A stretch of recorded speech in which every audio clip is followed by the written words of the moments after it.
Kurnool collectorate ఎదుట ప్రభుత్వ ఉద్యోగులు ధర్నా చేపట్టారు. రెవెన్యూ ఉద్యోగుల పట్ల కూటమి ప్రభుత్వ విధానాలపై ఆగ్రహం వ్యక్తం చేశారు. ఉద్యోగులకు ఇచ్చిన హామీలు అమలు చేయలేదని, ప్రభుత్వ ఉద్యోగులపై పని భారం మోపారని ఆవేదన వ్యక్తం చేశారు. సర్వేల పేరుతో ఒత్తిడి పెట్టి వేధిస్తున్నారని ఆరోపించారు. అధికారుల వేధింపులతోనే వీఆర్ఓ మహమ్మద్ హుస్సేన్ మృతి చెందారని తెలిపారు. వీఆర్ఓ మృతికి కారణమైన వారిపై చర్యలు తీసుకోవాలని డిమాండ్ చేశారు. లేకపోతే పోరాటానికి సిద్ధమవుతామని హెచ్చరించారు. అనేక రకమైన విధులు ఏకకాలం చేయాలని అధికారులు ఒత్తిడితోటి ఎంతోమంది సూసైడ్ చేసుకోవడం, చనిపోవడం, యాక్సిడెంట్లు అవడం, అలాగే మరణానికి కారణం అవుతున్నారు.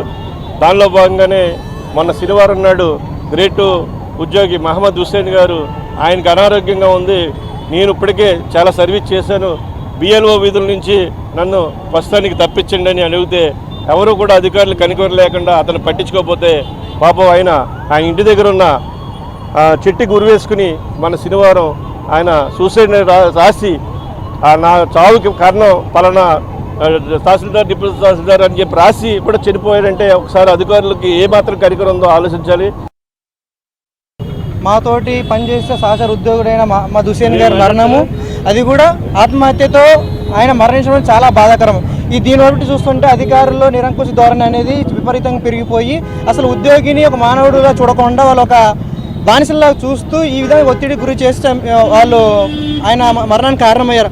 తన సూసైడ్ లేఖలో అదే ప్రస్తావించారు. కావున అటువంటి అధికారులను తక్షణమే సస్పెండ్ లేదా తగిన చర్యలు తీసుకొని ఇలాంటి పునరుద్ధరణ కాకుండా జిల్లా అధికార యంత్రాంగం కూడా చొరవ తీసుకోవాలని మేము డిమాండ్ చేస్తున్నాము. అలాగే మా గ్రామ వార్డు సచివాలయ ఉద్యోగులు ఇప్పటి వరకు గత 2 సంవత్సరాలు, గత 2 సంవత్సరాలు తీసుకుని 100కు పైగా అయితే గత 7 సంవత్సరాల్లో 200 మంది పైగా చనిపోయారు. వీటన్నిటికీ కారణం మెజారిటీ ప్రాబ్లమ్స్ అన్ని పని ఒత్తిడి.